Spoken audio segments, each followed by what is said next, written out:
तो सेठ जी गए साधु के पास और जाकर कहने लगे, उपाय बताओ जिसमें खर्चा ना हो और पूजा हो जाए। तो साधु ने कहा, भाई मानसिक पूजा कर लिया करो। कि वो कैसी होती है कि मन से भगवान को भोग लगा दिया करो, मन से भगवान को वस्त्र पहना दिया करो, मन से सब कुछ कर लिया करो, कोई खर्चा नहीं होगा। क्या कि फल उसका फल पूरा फल मिलता है, मानसिक पूजा का भी। लेकिन मानसिक पूजा में सामग्री तो नहीं चाहिए, लेकिन एक चीज है जो चाहिए, कि क्या? वो तुम्हारा मन। मानसिक पूजा में केवल मन ही चाहिए और कुछ नहीं चाहिए। और भगवान तो गीता में कहते हैं, अर्जुन मेरे पास सब कुछ है, बस मेरे पास मन नहीं। तू मुझे कुछ देना चाहता है तो अपना मन मुझे दे दे, मुझे और कुछ नहीं चाहिए, बस तू अपना मन को दे दे। लेकिन संसारी जीवात्मा मन को छोड़कर सब कुछ देना चाहता है। भगवान में हम बुद्धि लगाते हैं और संसार में मन लगाते हैं, उल्टा कर देते हैं। संसार में बुद्धि लगाओ, परमात्मा के चरणों में मन को लगाओ, तब बात बनेगी। लेकिन हम उल्टा करते हैं, परमात्मा के चरणों में बुद्धि कि भाई ऐसा क्यों हो गया, ऐसा कैसे हो गया, और संसार को मन दे देते हैं हम अपना।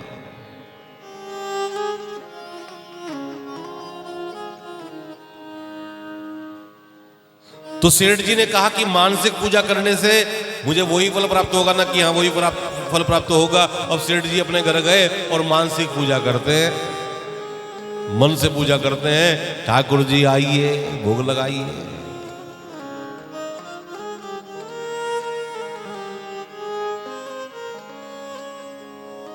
और ठाकुर जी आते हैं और भोग लगाते हैं। ठाकुर जी रोज भोग लगाते हैं। नियम है सेठ जी का मानसिक पूजा करने का, और वो मानसिक पूजा सेठ जी की इतनी परिपक्व हो गई कि बिल्कुल मन से पूजा करते हैं। और एक दिन की घटना घटी, मन से पूजा कर रहे थे, मन से दूध का भोग लगा रहे थे। अब दूध का गिलास है तो नहीं, लेकिन मानसिक रूप से सोच रहे हैं कि मैं ठाकुर जी को दूध का भोग लगा रहा हूं। तो दूध में मीठा डाल रहे थे, डालनी थी 3 चम्मच, डल गई 4 चम्मच, 1 चम्मच, 2 चम्मच, 3 चम्मच, और जब चौथी चम्मच गिरी, ओहो, सेठ जी सोचने लगे आज तो मीठा ज्यादा गिर गया, कहीं ठाकुर को तेज मीठा ना लगे। तो 1 चम्मच निकालने लगे। फिर क्या था, भगवान प्रकट हो गए और हाथ पकड़ लिए। भगवान प्रकट हो गए और हाथ पकड़ लिए और कहने लगे, वाह भाई वाह, तेरी इस पूजा से मैं बड़ा प्रसन्न हूं। मानसिक पूजा हो तो ऐसी हो, वरना क्या है, मन से कर रहे थे, 1 आधी चम्मच गिर गई तो गिर गई, लेकिन नहीं, अधिक ना गिर जाए, कहीं तेज मीठा ना हो जाए, ये भाव मन में आया। मेरे ठाकुर को कहीं गरम ना लग जाए। और भगवान कृष्ण की लीलाएं तो ऐसी हैं, भगवान कृष्ण की अद्भुत लीलाएं।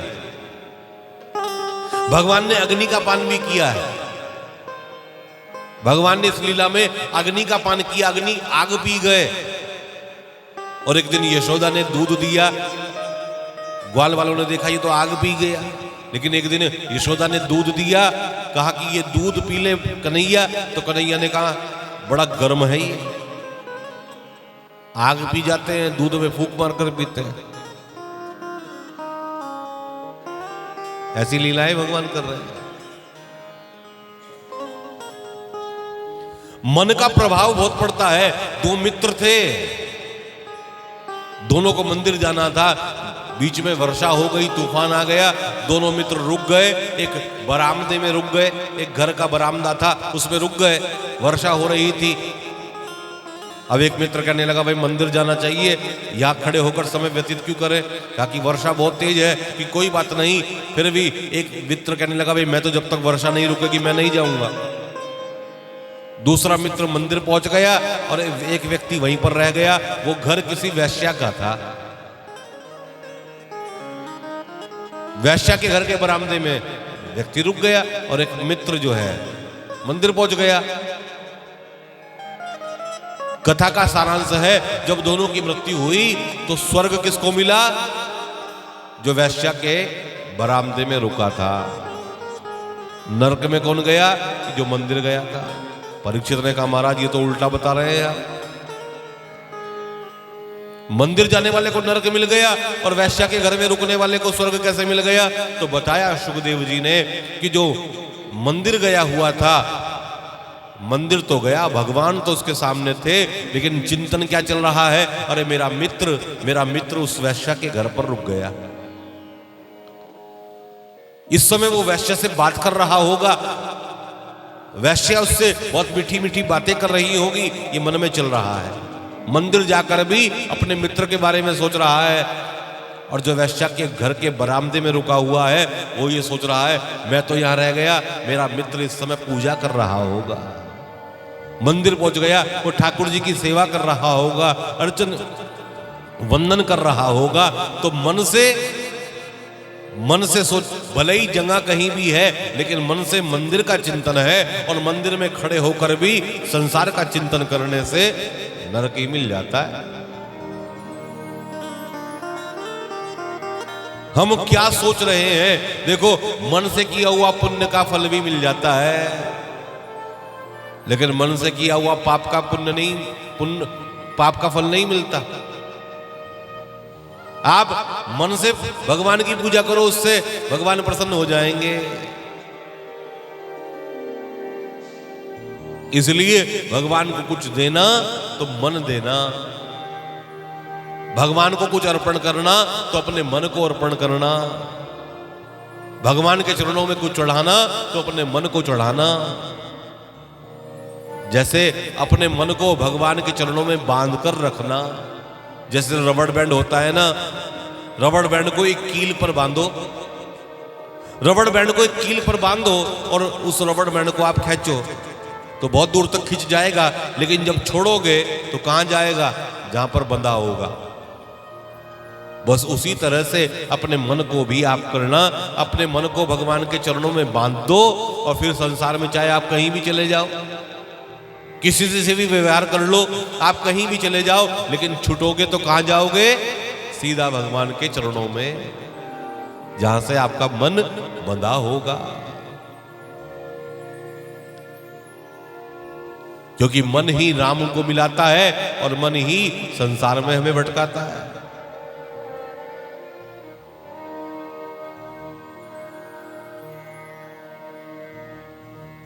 ये मन ही सब कुछ करता है। मन के हारे हार है, मन के जीते जीत, मन ही मिलाए राम से और मन ही करे फजीरीत। मन ही राम से मिलाता है और मन ही फजीत करता है।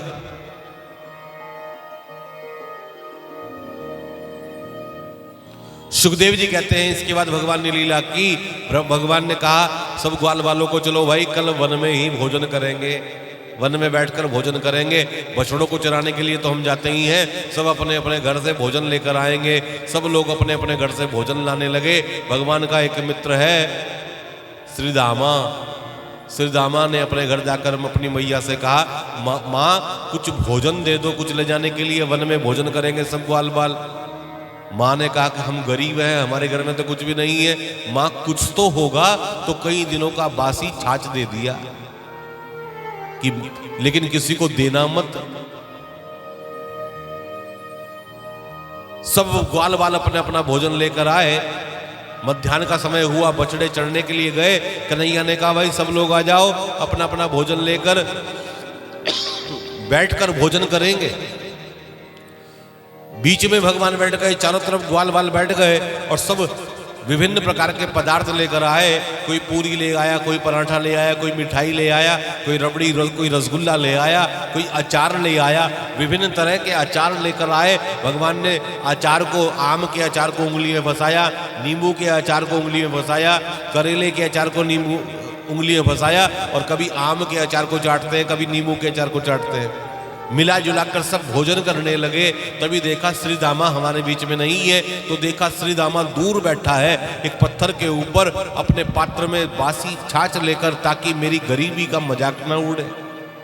सब आपस में मिला जुलाकर भोजन कर रहे हैं। कन्हैया ने कहा श्री दामा तू अलग क्यों बैठा है? और जब तक भगवान उसके पास पहुंचते अपना बासी छाछ वो पीने लगा, और पीते पीते इतनी जल्दी जल्दी पिया कि सारा खत्म कर दिया। कुछ बूंदे मुंह से निकलने लगी, वो छाछ मुंह से बहने लगा, तो भगवान जाकर मुंह चाटने लगे और कहने लगे इतना स्वादिष्ट छाछ लेकर आया है, अकेले बैठकर खाता है। रोने लगा श्री दामा, कहा कि मैं तो गरीब हूं, ये बासी छाछ लेकर आया हूं कन्हैया, तूने झूठा छाछ खाकर कहता है कि बड़ा स्वादिष्ट है।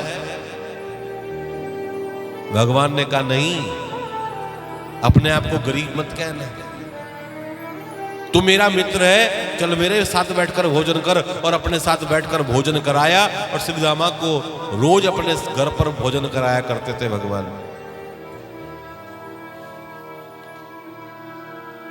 ब्रह्मा जी ने इस दृश्य को देखा। ब्रह्मा जी को आश्चर्य हुआ कि ये भगवान झूठा मीठा खा रहा है। तो ब्रह्मा जी ने परीक्षा लेना चाहा। क्या परीक्षा ली? जितने बछड़े चरने के लिए गए हुए थे उन बछड़ों को सबका हरण कर लिया और एक गुफा में बंद कर दिया। एक गुफा में जो बंद किया, वापस जब संध्या के समय बछड़े नहीं लौट कर आए तो सब ग्वाल बाल कन्हैया से कहने लगे हमारे बछड़े कहाँ रह गए? कन्हैया ने कहा चिंता मत करो, मैं देख कर आता हूं। कन्हैया देखने के लिए गए।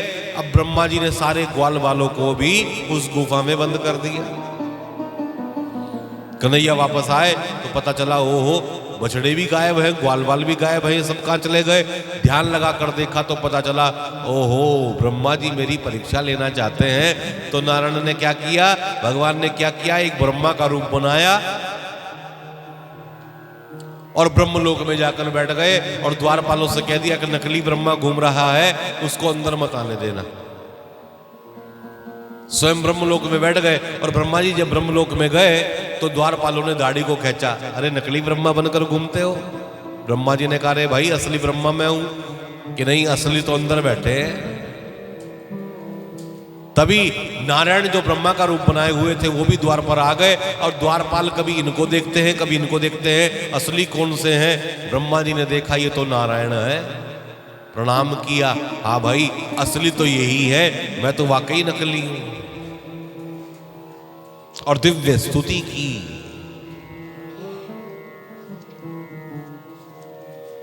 कि प्रभु ये क्या खेल है। उधर ब्रह्मा जी ये लीला जो है 1 वर्ष बाद हुई, इसके बीच में ब्रह्मा जी बार बार जाकर देखते थे। तो भगवान ने क्या किया, जितने ग्वाल बाल थे, जितने बछड़े थे, उतने रूप भी बनाए। ब्रह्मा का रूप भी बनाया और जितने ग्वाल बाल थे उतने रूप बनाए, और जिस आकार का जो बछड़ा था उतने वैसा ही बछड़ा बन गए। सब अपने अपने घर को चले गए। 1 वर्ष तक ब्रह्मा जी ने ये लीला की। 1 वर्ष के बाद जब ब्रह्मा जी ने आकर देखा तो ग्वाल बाल अपने घर पे भी है और ग्वाल बाल गुफा में भी पड़े, बछड़े अपने घरों में भी है और गुफा में भी है। पागलों जैसी स्थिति हो गई। अब ब्रह्मा जी का दर्शन ब्रह्मा जी ने जो किया, नारायण का जो दर्शन हुआ, ब्रह्मा ने नारायण को दर्शन दिए।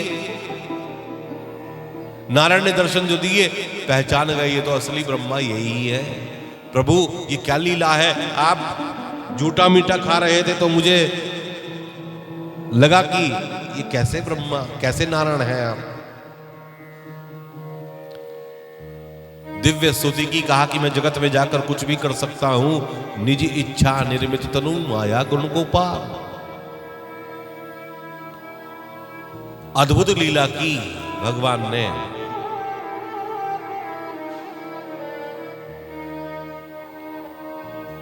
बताया ये गुफा कोई और नहीं, ये एक अजगर खड़ा हुआ था, उसके मुंह में प्रवेश कर गए। वहां से भगवान ने सबको निकाला और जो जिस रंग का ग्वाल बाल था पुनः अपने घर गया और अपने घर जाकर 1 वर्ष बाद ये लीला सबको बताई, अपने घरों में बताई। क्योंकि प्रत्येक माँ प्रत्येक गोपी ये सोचा करती थी कि कन्हैया जैसा हमारा लाल भी होता तो 1 वर्ष के लिए अपने लाल के अंदर कन्हैया का दर्शन भगवान ने कराया। प्रत्येक ग्वाल के अंदर भगवान का दर्शन होने लगा। इसके बाद भगवान ने बहुत सारी लीला की और मैया से कहा, मैया हम बड़े हो गए हैं, अब हम बछड़ों को नहीं, हम गैयाओं को चराएंगे। तो बाबा ने मुहूर्त निकलवाया। कार्तिक के महीने में गोपाष्टमी जिसको हम कहते हैं, कार्तिक के महीने में गोपाष्टमी वाले दिन भगवान ने गैयाओं को चराना प्रारंभ किया। गाय की पूजा होती है उस दिन। भगवान ने 3 के साथ लीला की, गैया, मैया और भैया। गैयाओं के साथ पूजा की, गैयाओं को लेकर जाते हैं।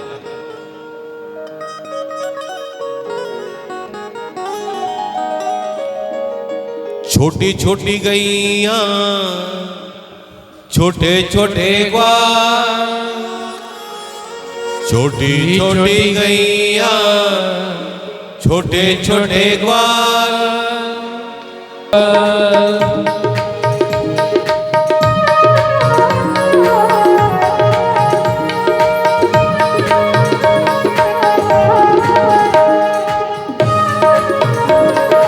हरि बोल।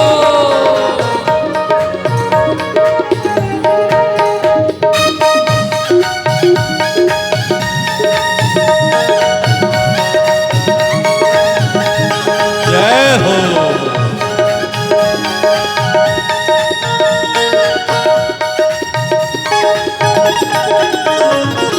घास खावे गैया, दूध पीवे ग्वाल। घास खावे गैया, दूध पीवे ग्वाल। हे घास खावे गैया, दूध पीवे ग्वाल। घास खावे गैया, दूध पीवे ग्वाल। हे माखन खावे मेरो मदन गोपाल। हरि माखन खावे मेरो मदन गोपाल। छोटी छोटी गैया, छोटे छोटे ग्वाल।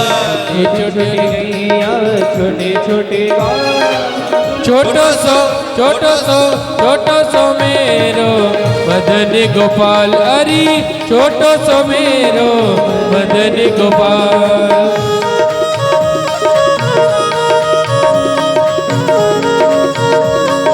हरि बोल।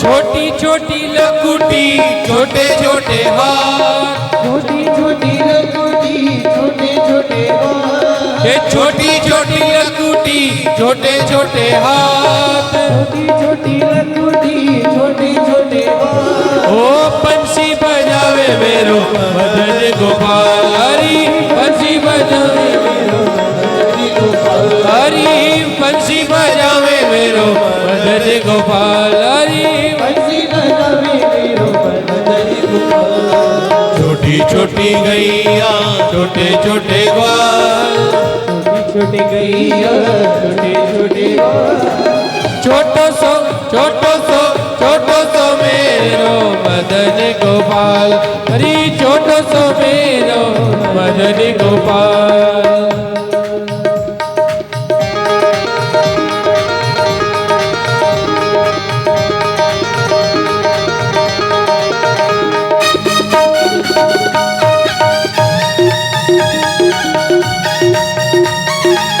राधे।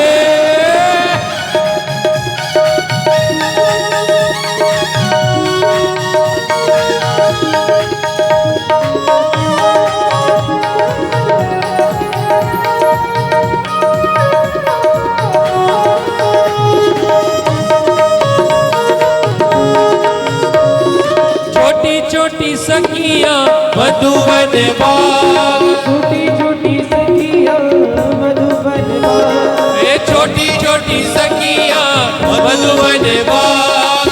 छोटी छोटी सखियां मधुबन बाग। रस रचवे मेरो मदन गोपाल रास रचावे मेरो मदन गोपाल हरि रास रचावे मेरो मदन गोपाल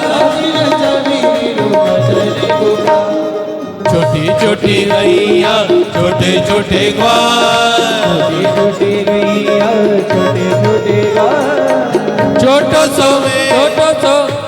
सो मेरो मदन गोपाल हरि छोटो सो मेरो हरि छोटो सो मेरो मदन गोपाल हरि छोटो सो मेरो मदन गोपाल छोटे छोटे गैया छोटे छोटे ग्वाल छोटी छोटी गैया छोटे छोटे ग्वाल छोटो सो मेरो मदन गोपाल छोटो सो मेरो मदन गोपाल हरि छोटो सो मेरो मदन गोपाल हरि छोटो सो मेरो मदन गोपाल